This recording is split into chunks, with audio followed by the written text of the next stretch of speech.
Hello everyone, October 31st. Alright, let's get to it. Where will all the balls fall? A 2D grid, and you have n balls. The box is open on the top and the bottom side.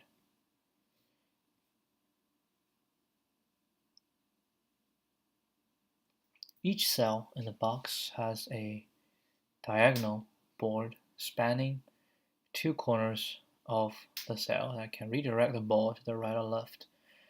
A board that redirects the ball to the right spans the top left corner to the bottom right and is represented as 1.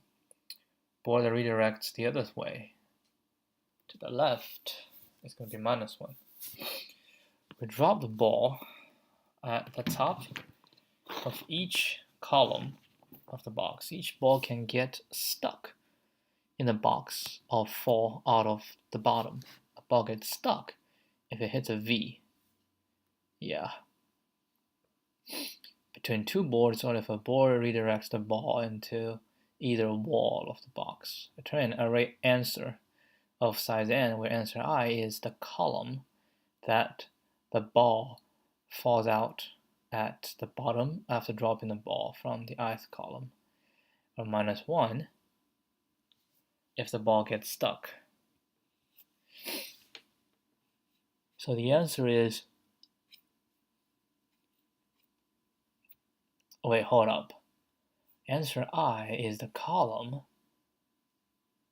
that the ball falls out at the bottom after dropping the ball. So this is balls at 0, so we have to enter the column, which is 1, so it's 1. This is stuck, stuck, stuck.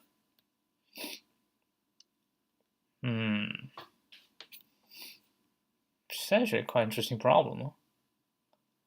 I mean, can we just brute force, just trace everything? And what I think just everyone is either 1 or -1, right? Yeah, it's either 1 or -1. So with that in mind, we can say if we hit this is a 1, so we go to the, go where? Go here? No, we go here. Right, the diagonal down. Redirect the ball to the right.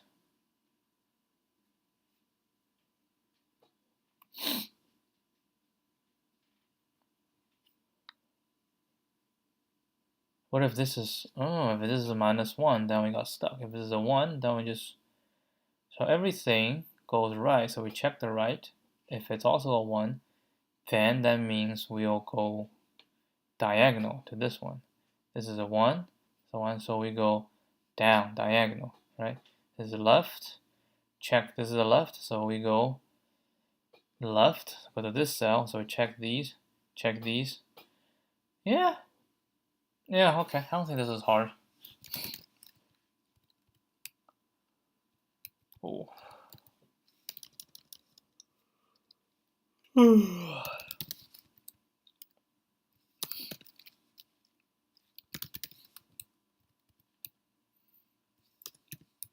November. Time flies, man.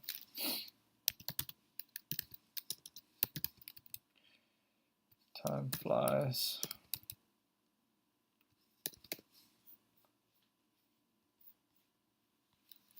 Yeah, I feel like it's just the start of the year.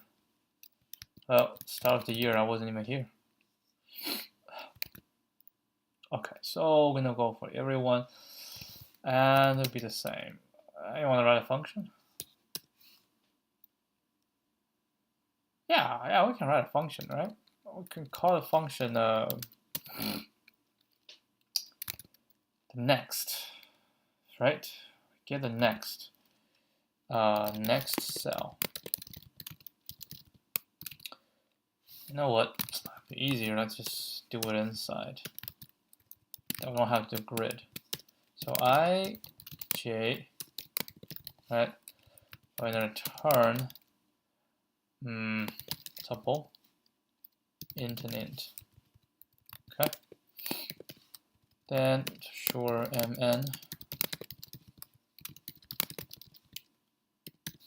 Then what? So we current at ij. Then we need to know what we're gonna do. So we will say, we need to see. We say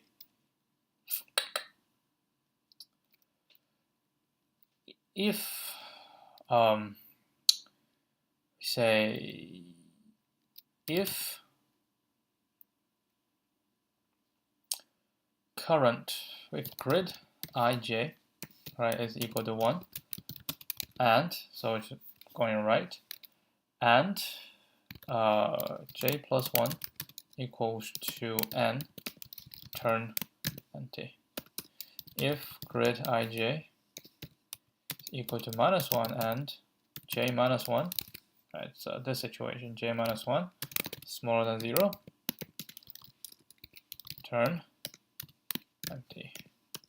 If grid ij and the next one, if there's product, is minus 1, because it's either, yeah, if the product j plus 1 equals minus 1, or, man, we actually can do, we say if any, okay,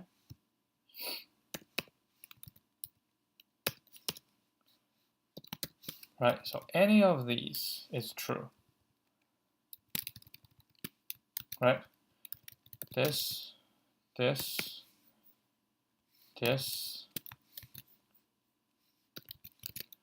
or, actually it's not, because it has to be, if it's this way, then we have to check the left. So if this is equal, and this, or this, right? Then this, or if it's negative 1, then we go minus 1. So any of these two, then we return this.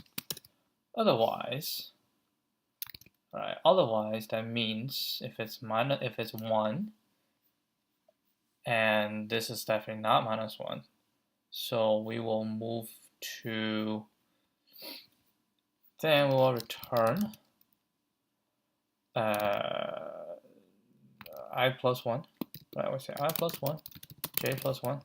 If grid ij equals 1, else, then we go this way, right? I minus 1, j plus 1.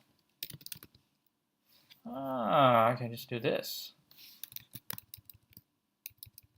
So we're always going to do j plus 1 no matter what. So we do this, if, else, I minus 1.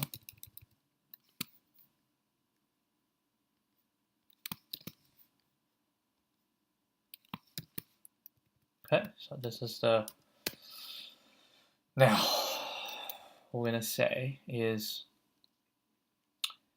for everybody, we just run this, right? We say for j range n, and the rest is going to be, ooh, that's not right. I don't know what you're thinking. This is I plus 1. This is j plus 1. Oh, j minus 1. My God. Right? And then we say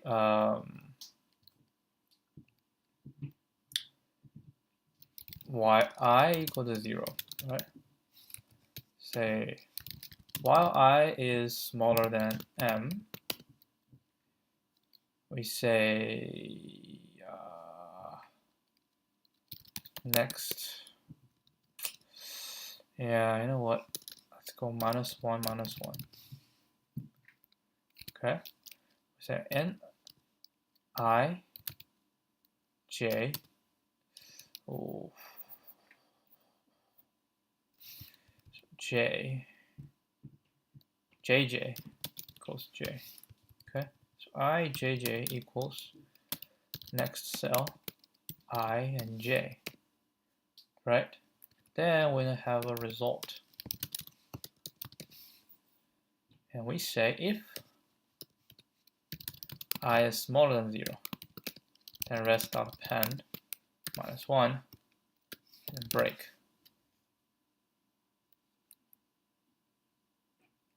I can say break.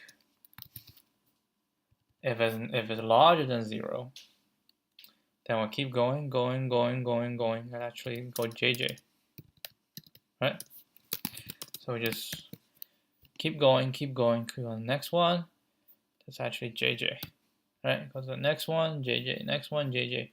So all the way down to the last one, and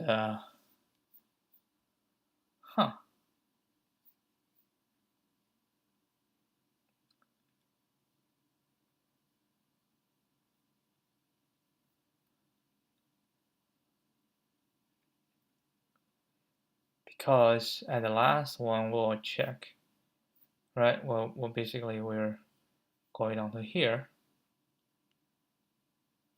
and then we will go down to this, right? We're actually landing in this cell.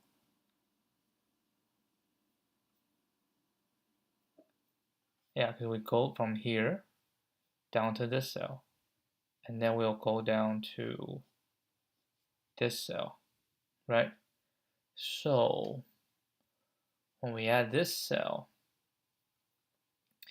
I is out, but j is actually still within the bound. So yes, I think this might be right. And then we go through everything, and then we'll return rest. All right, we're gonna check this and then see how it goes. That's the grid. That's the answer.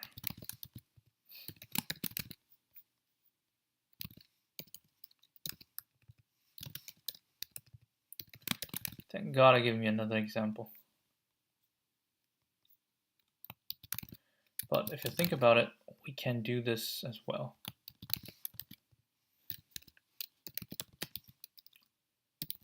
Grid. Find ball. Error. Tuple is not defined. Okay. So far so good. Yeah, let's do this.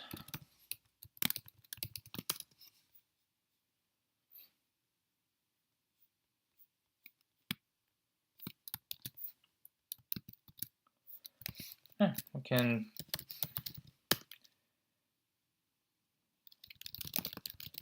make a choice. The same thing, 10 test cases. Now do I print?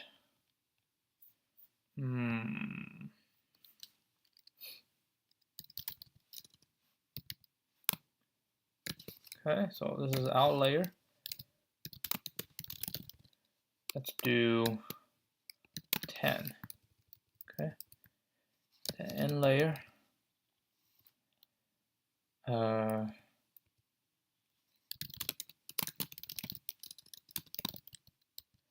do 10 as well. This is going to be choice. 1 minus 1.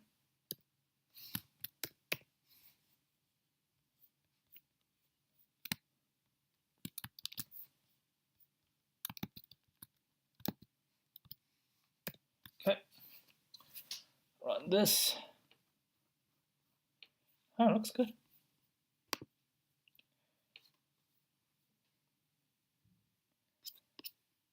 Okay. I bet there's an easier way. This is more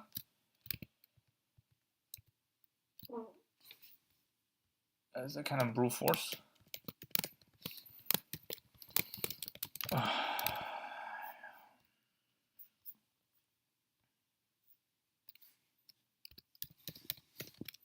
So brute force trace each ball. Hmm. Can we do better? I don't know.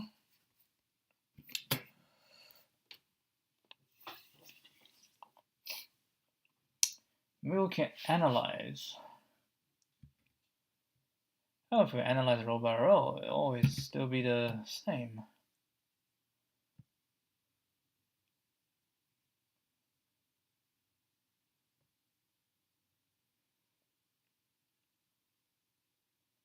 Yeah, I don't know. Have any better idea?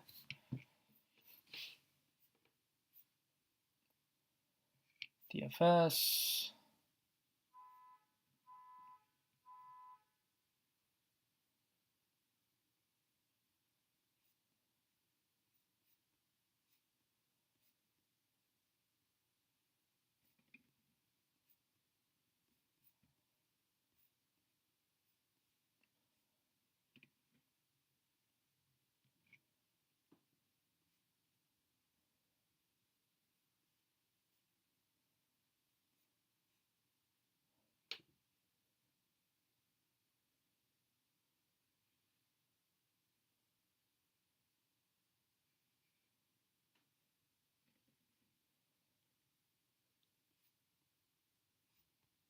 DP.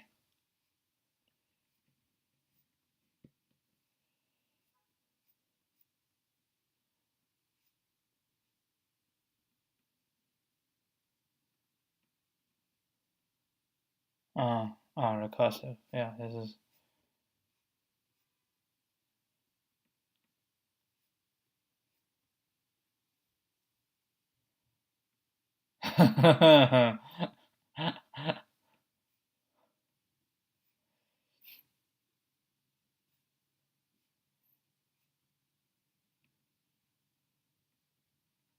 Yeah, it's the same. So yeah, that's it. That's it. Yeah, let's try another one. Yeah, I don't have the gana today. Yeah, I feel like it. Let's do an easy one. Oh, it might not be easy though. Stone game number 9. Damn, how many stone games are there? A row of n stones, and each stone has an associated value. You're given an integer array stones. Stones I is the value, okay? Alice takes turns. Alice starts first. On each turn, the player may remove any stone from stones. The player who removes a stone loses if the sum of the values of all removed stones is divisible by 3. Bob will win automatically if there are no remaining stones. Wait, hold on. Alice starts first. On each turn, the player removes any stone. The player who removes a stone loses if the sum of the values of all removed stones is divisible by 3. Bob will win automatically if there are no remaining stones, even if it is Alice's turn. Huh? Bob will win if Bob is the last one. Okay, so whoever removes a stone will lose if the sum of the value of everything divided by 3. So everyone's trying to not get to 3. And Bob will win. So basically it's saying Bob will always win. Right? If it's Bob's turn, he takes the last stone, Bob wins. And if it's Alice's turn to take the last stone, Bob will win as well. So Bob always wins. Here's a stupid rule it is. Bob always wins. And Alice will only win if Bob gets. So all Bob needs to do is try not to get to 3. So true if Alice wins. Alice can remove either stone. Bob removes the remaining stone, and it's divisible by 3, so Bob wins. Alice removed the only stone. Bob wins the game.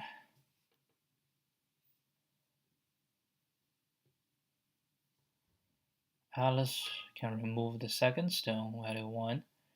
So Bob doesn't want to lose, so Bob cannot remove 2 or 6 or 5. So Bob can move 3 or 4. So Bob removes 3. And now it's 7. So Alice cannot do 2 or 5. So Alice moves 4. Now it's 8. And Bob have 5, 2 left. So we do 5. No, I do 2. And Alice remove 5, be 15, so Alice loses. Or if Bob remove 5, which is fine, it's 13, and Alice remove 2.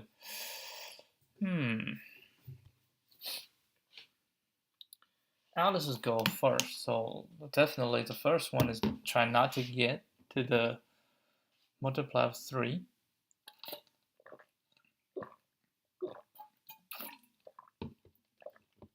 Multiple of 3.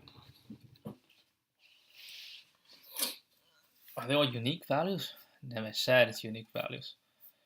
So I can remove 1, right? At each step, Alice tries to remove 1 that is not a multiple of 3.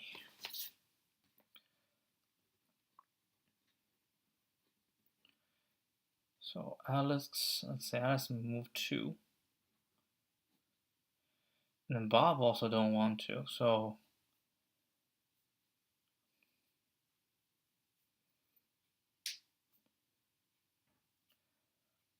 it doesn't really matter, right?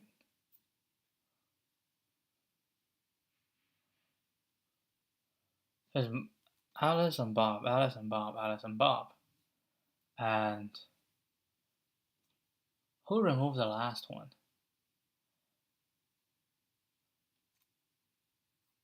If it's an even number, Bob removes the last one. If Bob ever removes the last one, Bob will win. And Alice, if Alice removes the last one, then we can say the total sum of the thing, right? If the total sum, if it's odd number, and the total sum divisible by 3, then Alice will always lose, playing optimally.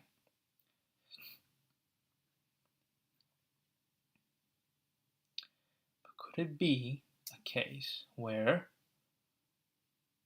even though the total adding, okay, we say total is the last one removing, right?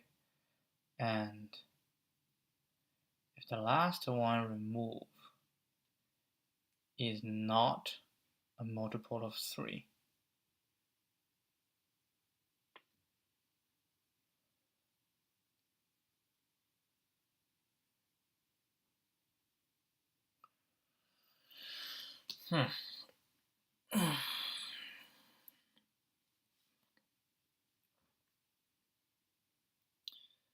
then we should try to remove a value such that the previous one will become a multiple of 3.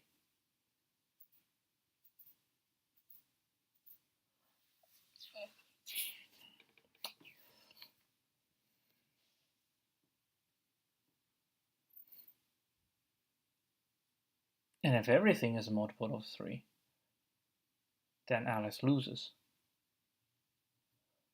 If it's something that's not a multiple of 3, then Bob always remove a multiple of 3 if we have.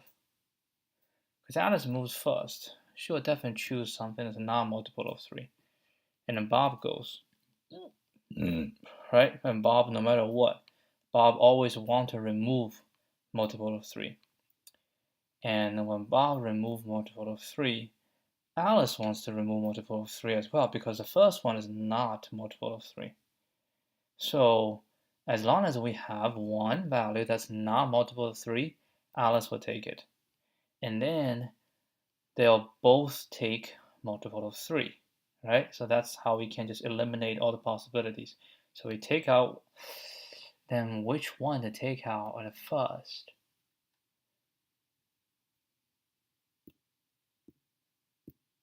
So we can rank these things by divided by 3, right? So in here, we have 0, we have 1, right? Remainder of 1, we have 5 is remainder by 2, 1 is remainder by 1, 2 is remainder by 2, right? 3 is remainder 0, 4 is remainder 1. So we have 1, 2, 2. 1 value is remainder by 0, 2 value remainder by 1, and 2 value remainder by 2. And it so happens if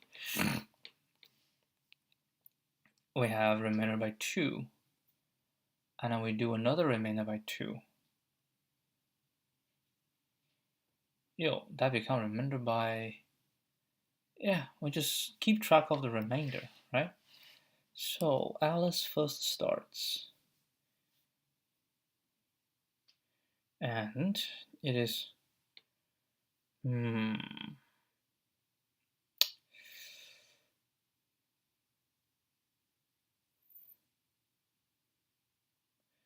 if Alice takes remainder by 1, Bob will not take remainder by 2. Bob can take remainder by 1 as well, right? If Alice takes remainder by 2, Bob can take remainder by 2, or Bob can take remainder by 0. So whatever Alice first take, Bob will always take anything, but like if Alice choose remainder 1, Bob can choose 0 or 1.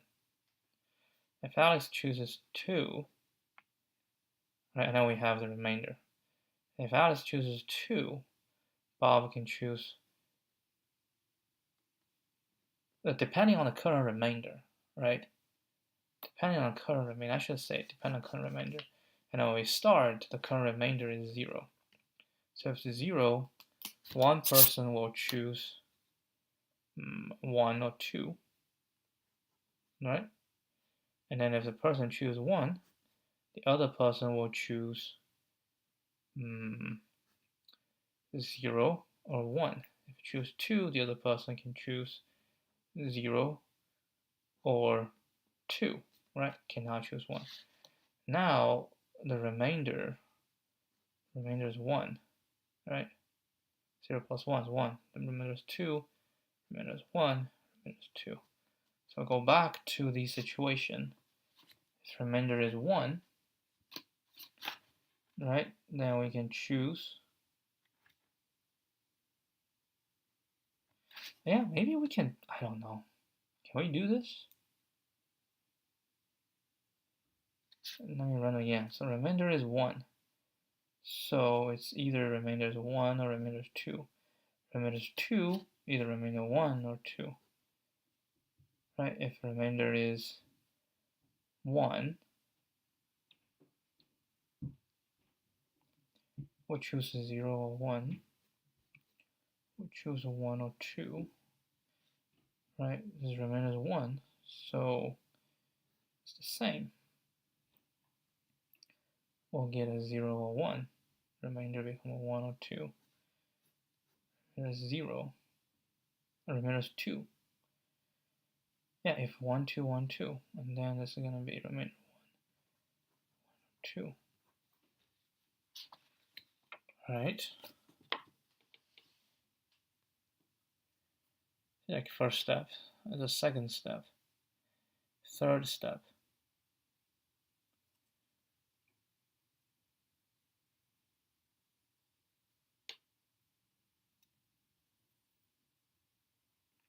It's like it's Bob's possible. Like this is Alice is all possible, Bob is all possible, and then Alice is all possible, and Bob is all possible. right? So we can summarize this, right? So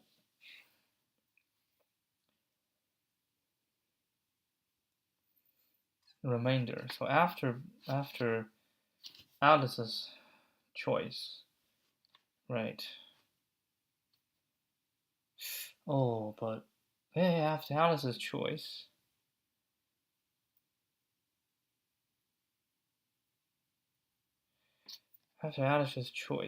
so for each one, we'll also attach to a specific.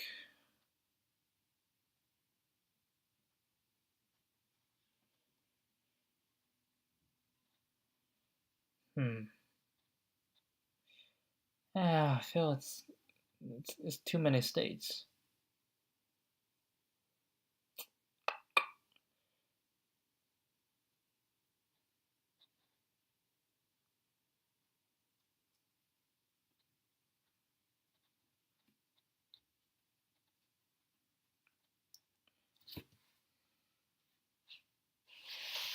So we have 10 to the 5.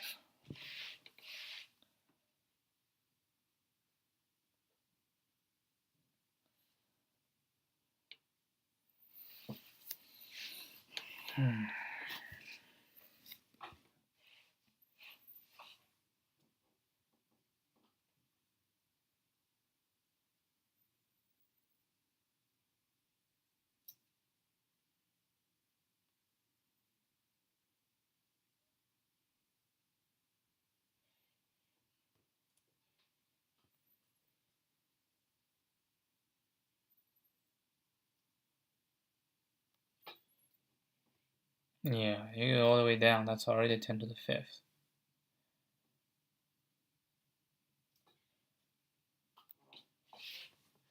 Yeah, you bifurcate.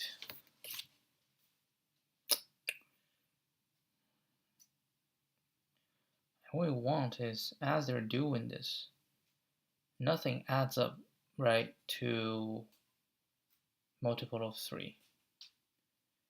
Which means if we have these values, we just want to find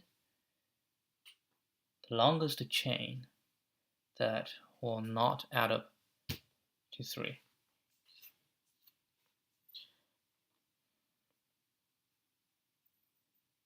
Right? And Alice will win. Alice will only win if in Bob's turn it's inevitable. I have to, right? But if Bob has a choice,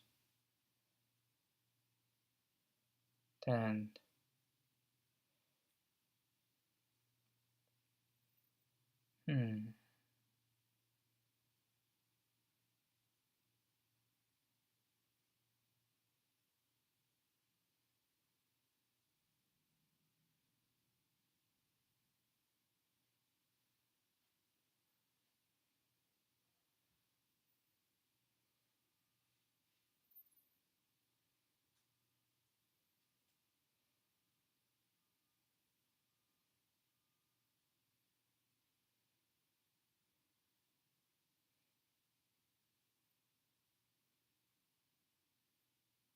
yeah, the strategy should be like if I take 1 at first, and then we just all take zeros. Both of them take zeros, right? And then at the end, it will be zeros will be done. And the next person take. If the next person take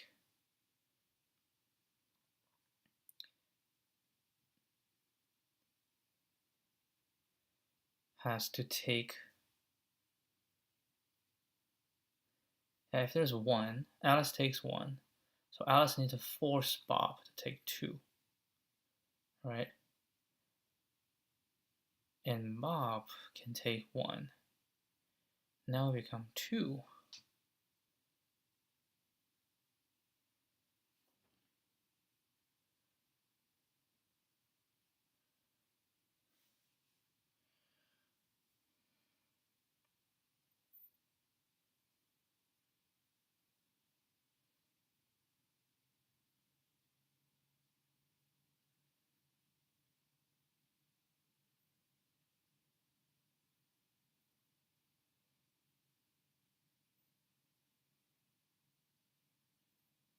Now only 1 and 2, right? Only 1 and 2. And the current remaining is 1. So if it's Alice's turn, remaining is 1, and there's only 2 left, then Alice will lose, which means only 1, 1. Right? If I only have 1, 1, Alice takes it, and then they run out of 0, and if that's it, then Alice loses. And if I doesn't take 1, Alice loses, right? Let's say if I have 1 and 0, only 2 and 1, 1. If I have multiple 1s, okay? If I have multiple 1s, let's say 2 1s, and Alice is forced to take a 1, and then they exhaust the zeros, and I have 1, 1 left. So if Alice takes the last one, Alice loses, right? If Bob takes the last one, Alice also loses, so that Alice also loses. That's 2 1s. What about 3 1s? Well, 3 1s. Alice takes one, right? And they can clear out. And if Alice takes another one, and Bob takes another one, and Bob loses, right? Because I have 2 left, right? If I have 2 left, then Alice and Bob has to, if it's Bob's turn, that'll be Alice's. If it's Bob's turn, right, Bob takes one, Alice takes one, Alice loses. But if it's Alice's turn, then Bob takes, Bob loses. But in that situation, maybe Bob can force the hand. Then it depends on how many zeros there are, right?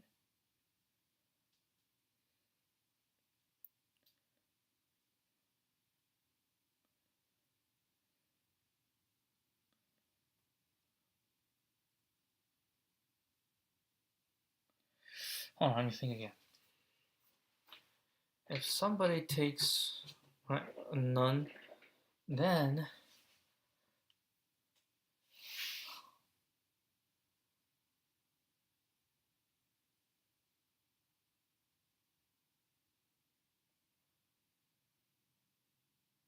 take a 1, and I can take a 1 and 2, right? It's 4, which is 2, right? And then I don't want to, and the 4 is 1, right? And then I don't want to, so I will take whatever to not take. So if I am, if as I'm as my it's my turn, right? If it's my turn, and if it's my turn and the current remainder is 1, then I can take. So Alice is 1, and then for Alice, she can take 0 or 1, right? And then the result will be either 1 or 2. And in Bob's, depending on what Alice takes, if Alice takes 0, then Bob wants to take 0. If Alice takes 1, Bob wants to take 2. Right? That's the safest choice for Bob. So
Or maybe ask in a different way, because if we prolong the game, it's always bad for Alice. So what Alice wants to do is to force a situation where there's no choice for Bob. Anything Bob picks will work. So let's say Alice wants to form a 1 and the remaining is all 2, then Bob will lose, right? No matter what Bob does. So how can Alice do that? Or Alice wants to form a 2 and then the remaining is all 1s. So when we start, we have a bunch of 0s, a bunch of 1s, and a bunch of 2s. So they take turns, right? They take turns. Let's say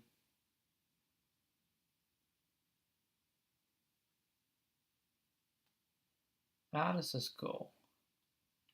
Let's say we have, Bob can take any, right? Bob can take any. And the first one is not going to be, right? The first one is not going to be anything.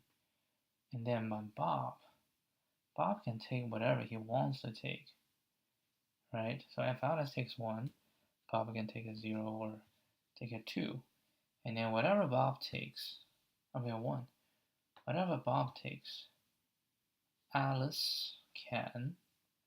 So if Alice takes 1 and Bob takes 1, right? And then there's 2. If Alice cannot take 1, Alice has to take 2. But say Alice wants to force. Cannot force.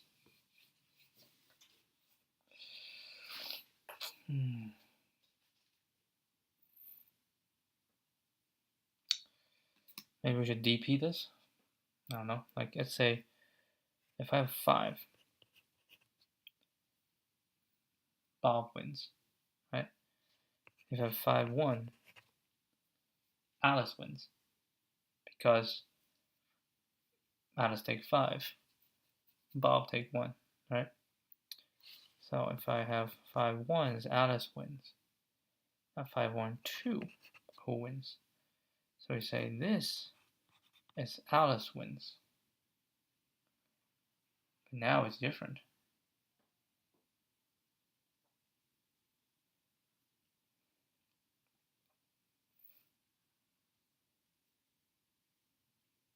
Yeah, I don't think so.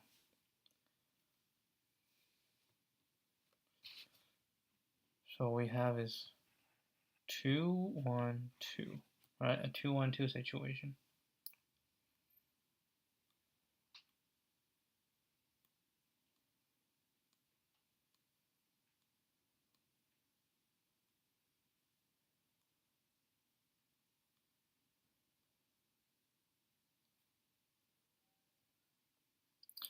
If Alice takes 1, oh, Alice will win. Alice is to take 1, and Bob is forced to take 2. So Alice will win.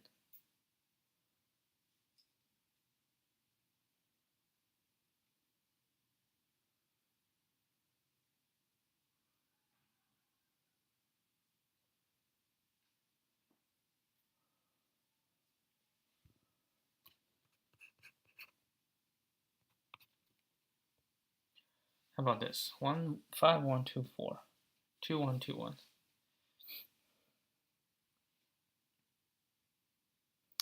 If Alice takes 1, Bob takes 1, Alice loses.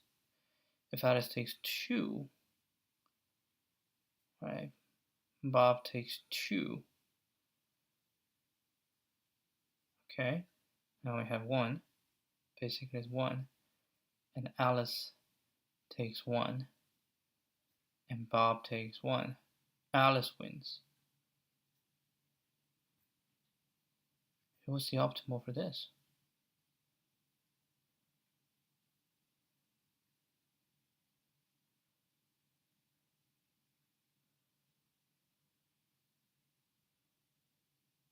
Yeah, optimal is Alice will not take 1.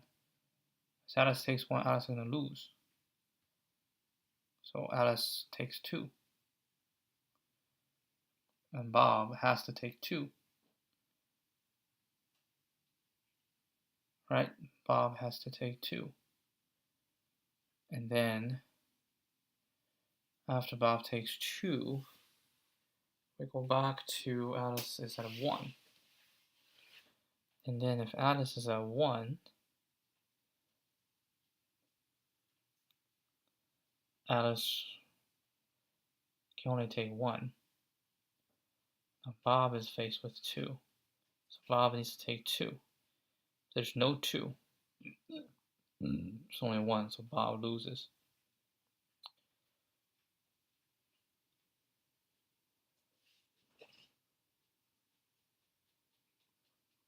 But if we add a 3, which we have a 0, then Bob has a chance to skip. Alice can take 2. Then Bob can take 0. Right? And then Alice has no choice but to take 2 again. Now Bob is faced with 1. And Bob take 1. Alice has to take 1. And Bob take 1 again.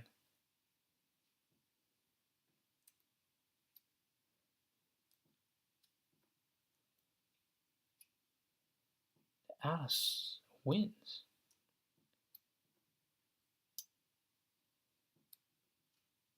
Oh, Alice takes 2.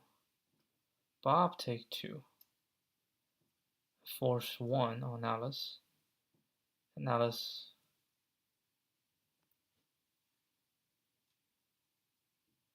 can take 0.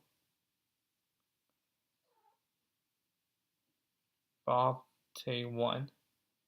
Alice take 1. Alice loses. Or Alice take 1. And Bob takes 0. And Alice has to take 1. Alice loses.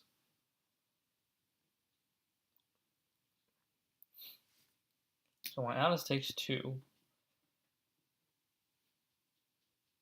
when Alice takes 2, Bob can take either 1.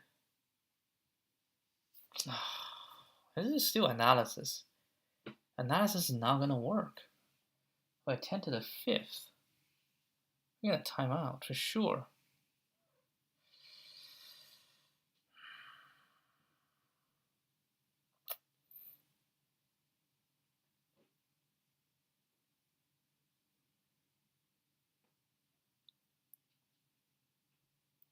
So Bob takes the last one.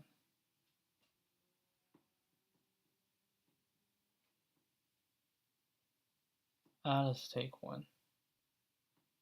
Bob take 1. Alice take 1. Bob take 1. Alice take 1. Alice takes the last one. And the last one is divisible. So can we say if it's divisible by 3 and it's odd number of steps, Alice will always loses.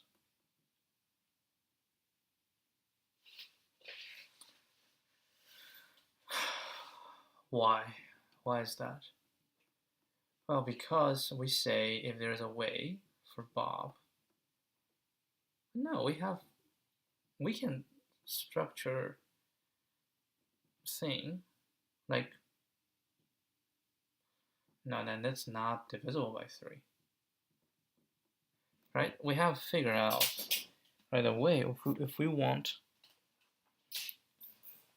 Alice to win. Alice take the first one, and the remaining is all 2. So Bob has no choice, right? In that case, Alice wins. But as long as Bob has a choice, right? As long as Bob has a choice, then the ball comes back to Alice. Then Alice has to make another choice such that it doesn't equal to 3, right? And then when that happens, if the remainder, right, is all can make it to 3, which means we have Alice. So if Alice, Bob, and Alice, right, if Alice, Bob, Alice give us a certain remainder, and then the rest add up, everything adds up will become a multiple of 3, then we're doomed, right? And how does that look like?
Or we can say,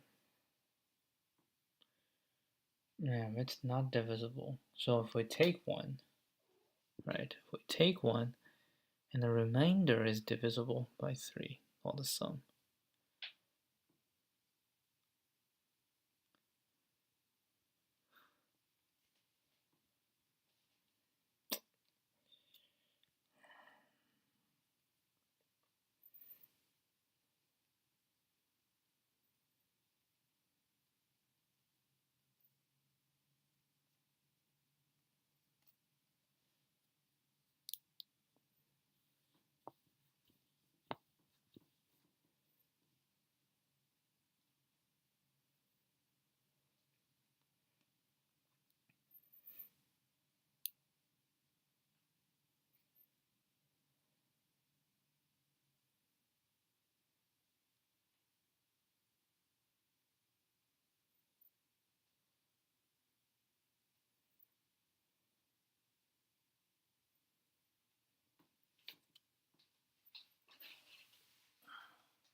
If you think about it, if Alice takes a 1, Bob can only take 1. Well, Bob can take 0, right? And this changed, so Alex now faced with either 2 or 1. Yeah, that's how like the thing just starts to explode. And then Alex can take anything. And then Bob can take another thing.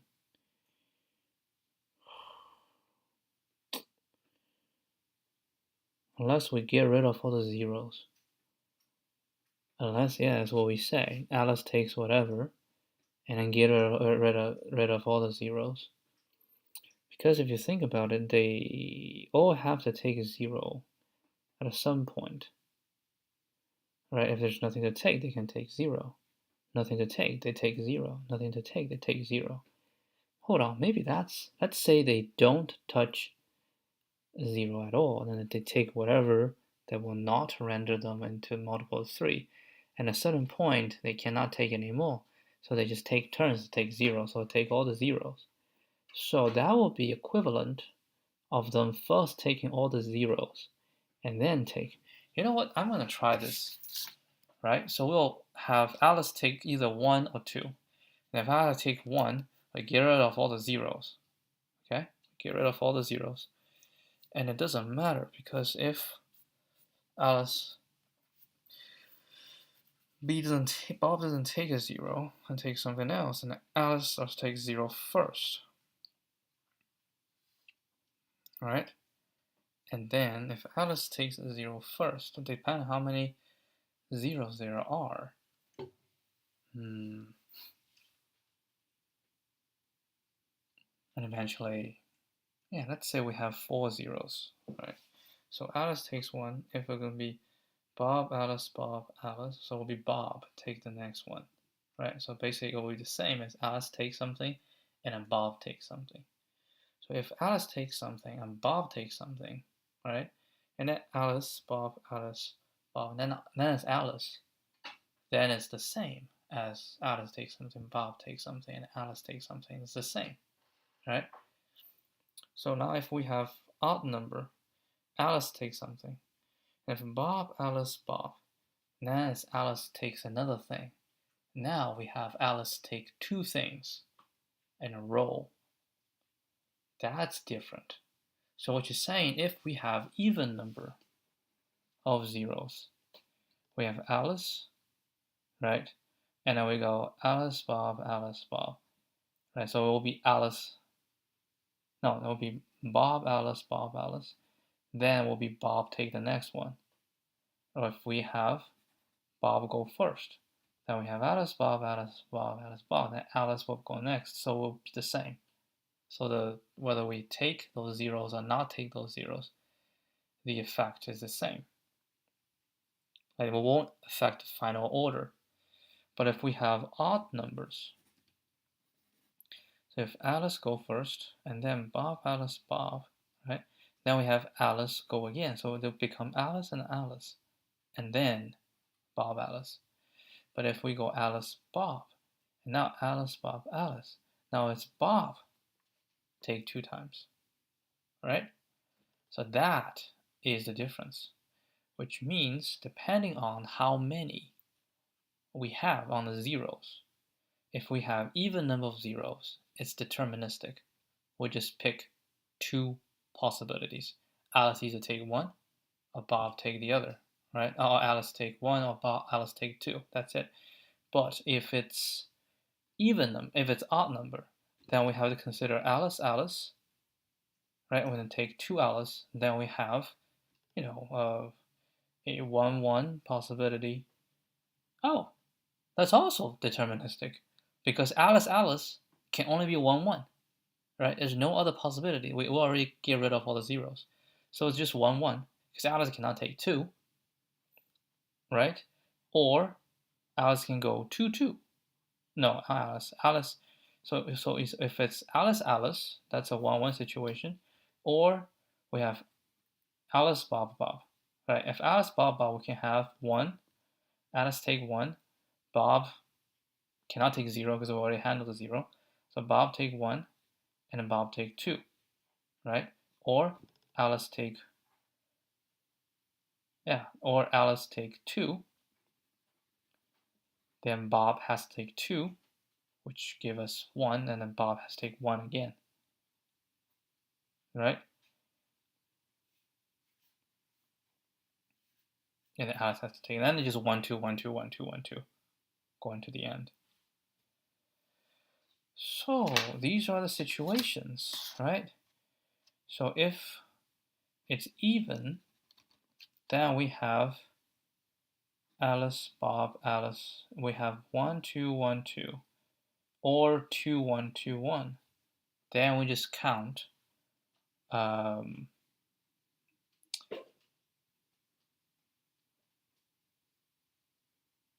1, 2, 1, 2. If Alice takes 1, Bob has to take 1, and Alice take 2. So 1, 1, 2, 1, 2, 1, 2, right?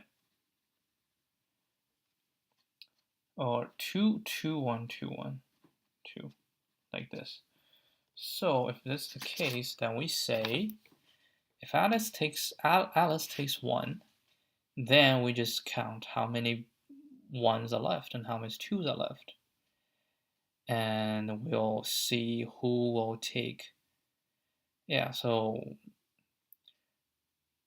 if we have equal number, and then we have a number of 1s, number of 2s are the same, then Bob will take the last one, and Alice will lose, because it will never become multiple of 3. But if, let's say we have more 1s than 2s, right? If we have more 1s than 2, then at a certain point, somebody is supposed to take 2, has to take 1. And in this case, Alex is supposed to take 2, and she has to take 1. And Alice loses, right? Alice loses. But if we have more 2s than 1s, then Bob is supposed to take 1, but doesn't have enough 1, so Bob has to take 2, then Bob loses. So the other situation is the same. Okay? If it's odd, if we have odd number of zeros, then we have a AA situation. So we have a 1, 1, 2, 1, 2. Right? Or we have a ABB situation. A 1, 1, 2. Right? And then 1, 2, 1, 2. Or another ABB situation. It's a 2, 2, 1, right? 2, 2, 1, 2, 1, 2, 1. So it's the same. Then we will see what Alice's take, right? So we can say Alice take 1, 1, then we count how many 2s. Alice takes 1, 1, Alice takes 1, and Bob take 1, 2, and then Bob take another 1, then we can say how it goes, right? So as long as one of the situation Alice's wins, because we want to play optimal, then Alice wins. So Alice will lose if all the things points that she loses, then she loses.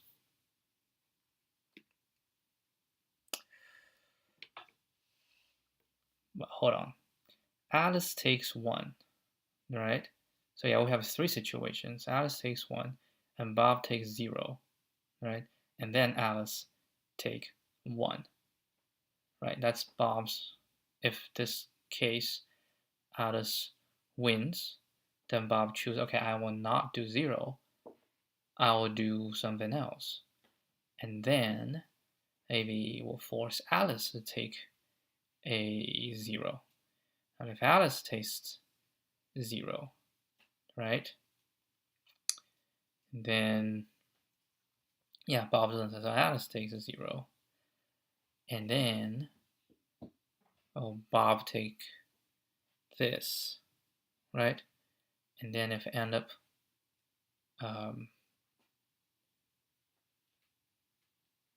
yeah, this is all situations. So we want to say, does Alice win? Is there a situation where Alice wins? So Alice has to win if all the situations leads Alice to win. As long as one of the situations Alice loses, that's the situation that Bob can force the hand. Actually, no. If Alice takes one, and then if both Alice wins, Alice win. If one of them Alice loses, then Alice can try to take two. And if Alice takes two, oh, there's also another situation.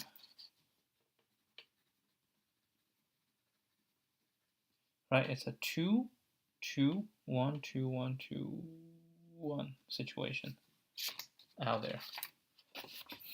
So yeah, so if Alice takes 1, there are 2 scenarios. If Alice takes 2, there are also 2 scenarios. Then we have to see which one is deterministic. What if both is not deterministic?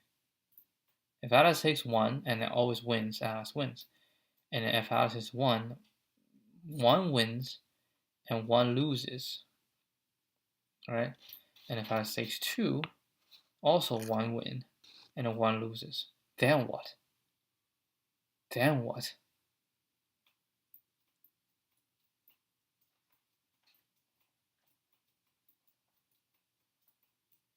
Then Alice loses, right? Because, yeah, so Alice will win only if, because it's the choice of Bob.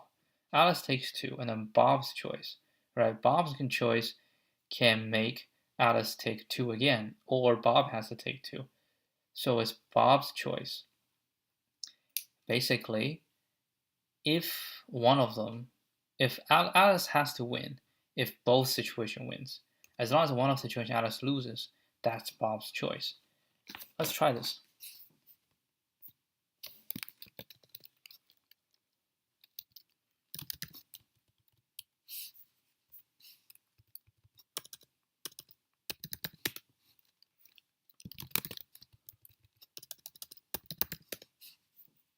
It's kind of late. Not ideal. Not ideal, man. You know what?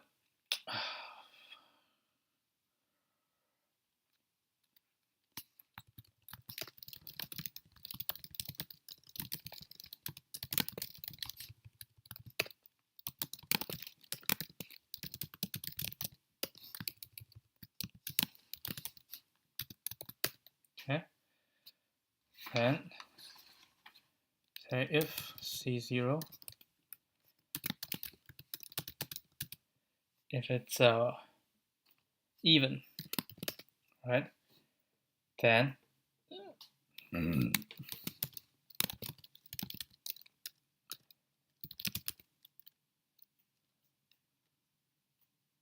if there's no 1, yeah.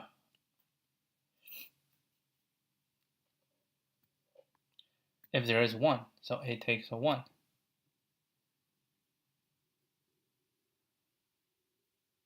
And then we need to see if A wins.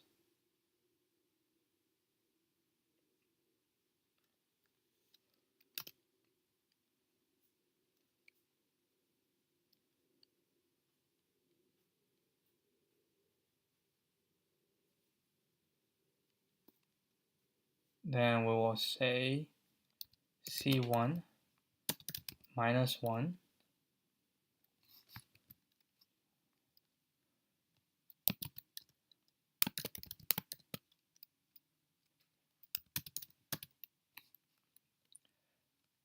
So if A takes 1, right, then A wins if, because B has to take 1.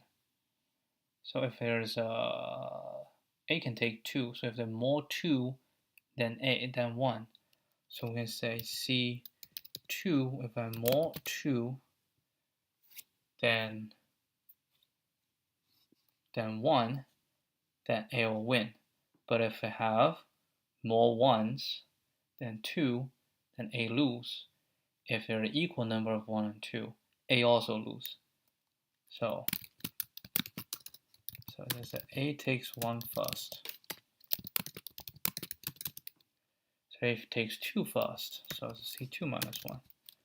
Right? And then it will win if there are more 1 than 2, which means B is forced to take a 1. Right? So if they say if this, right?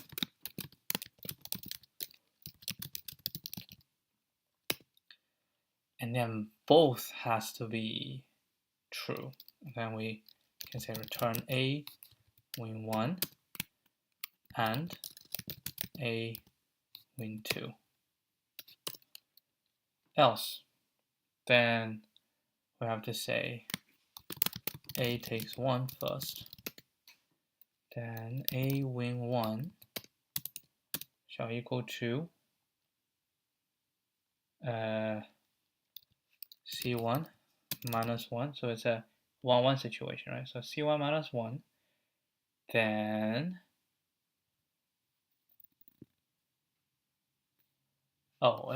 it has to have 1, right? What if it doesn't have 1?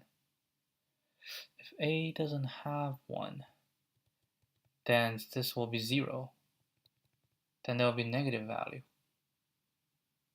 right? So it has to be C1 larger than 0 and this will be C2 larger than 0 and. So if C1 is not larger than 0, so if this is false, so we cannot win?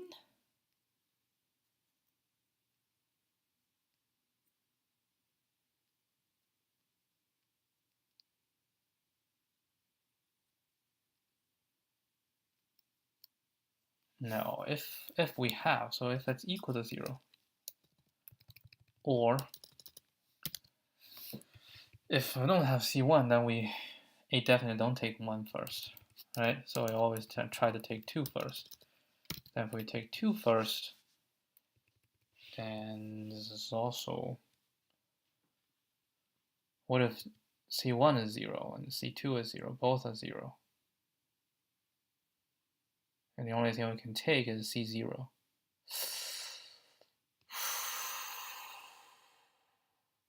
That's not what I was hoping for. Okay, so first of all, we have to say if we have anything to take, right? We just say if C1 equal to C2, right? And then we always have something is equal to 0. Then just return false because it's not possible. Now we have at least some C1 and some C2, right? Now we just say if C is equal to 0, then this is true, right? This is true, it's okay. Then we're just trying to see this.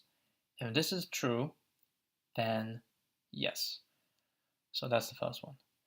And this is, again, C0 equal to 0. Or, right? So A takes 1. So either we take 1. Oh. So in this case, if I take, so B can always take a 0. I force A to take, so basically in this case, oh, B always take a 2. And B always take 1. Interesting. So same thing, we say if C1 is 0, and A always take 1. So if we have more 1, right? A always take 1. So if I'm more 1, then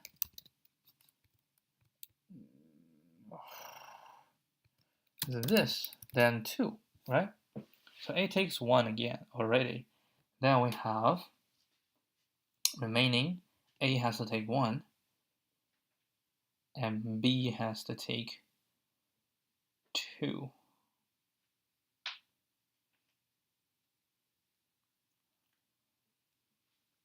So the second situation is we have to take 2. Right? So it has to both satisfy. So it has to be minus 2 of them, right? And then for the remaining, if we have more ones, right?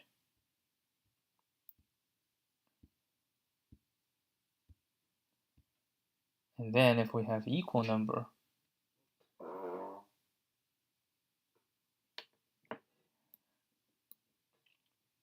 yeah, it has to be more ones.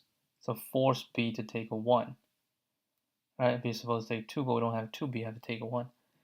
And then, this is the most stringent, if the minus 2 has the larger. Because if this satisfies, then the other one satisfies as well. So we have to have both. A takes first.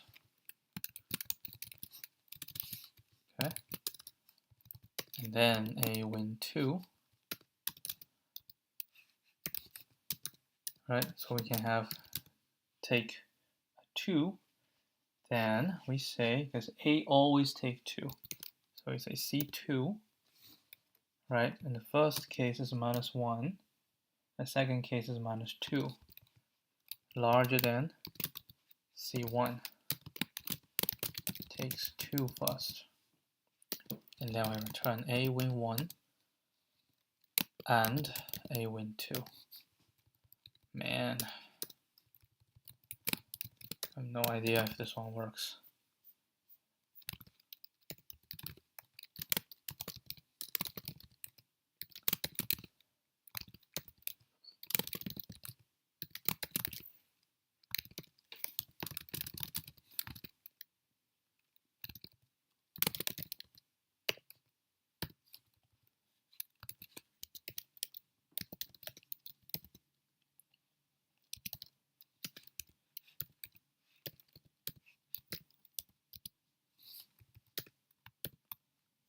Okay, these pass.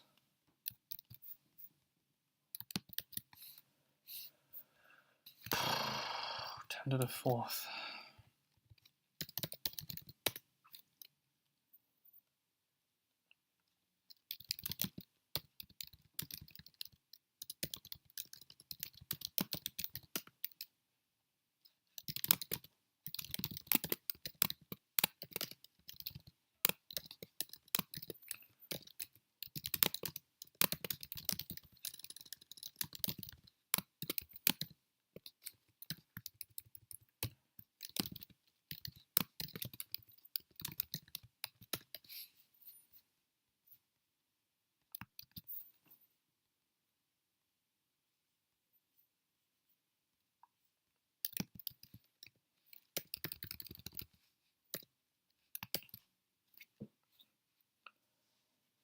If it failed, then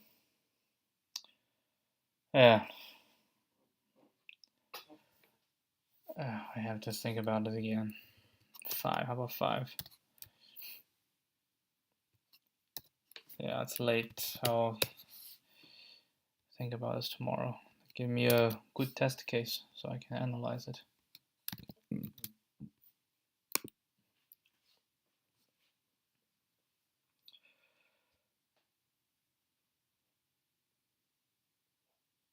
Oh, as long as one of them is true.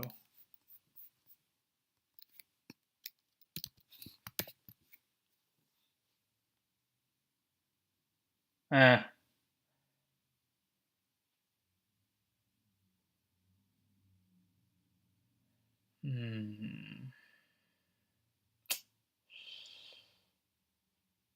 Hold on.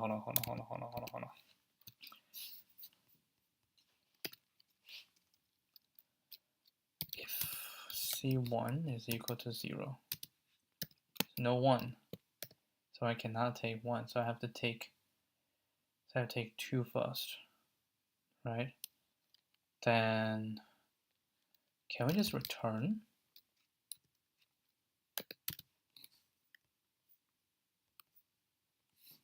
this?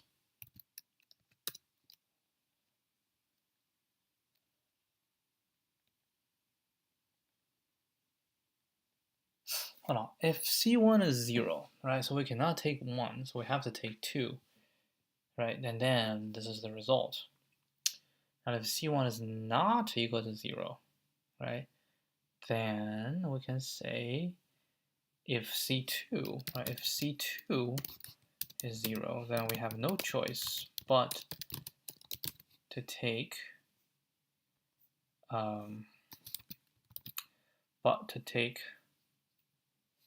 C1, right? And if not both are not 0, then we can say we shall return either take, because I can take either C1, right? I can take C1 if one of them is true, right? So we can say I can take this or take this.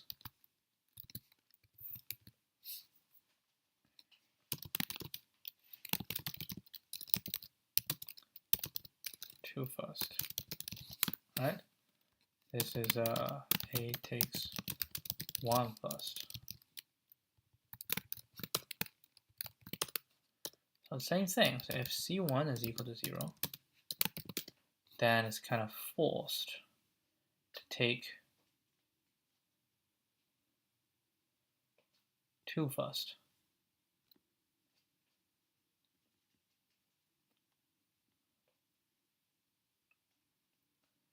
Yeah, I'm kind of forced to take C2 first. And if C2 is 0, then we are forced to take take 1 first, right? If neither, then we'll return. We can either take 2 first or take 1 first. I'll take 2 first. Doesn't work, so we'll take 1 first.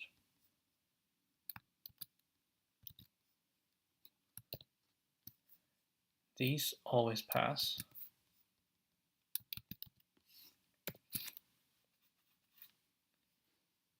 Oh, this one now looks promising.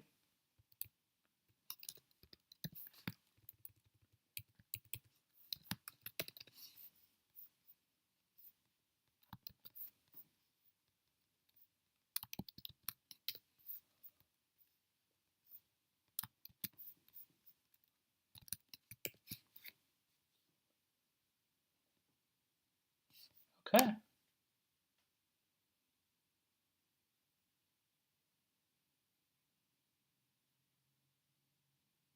Yep.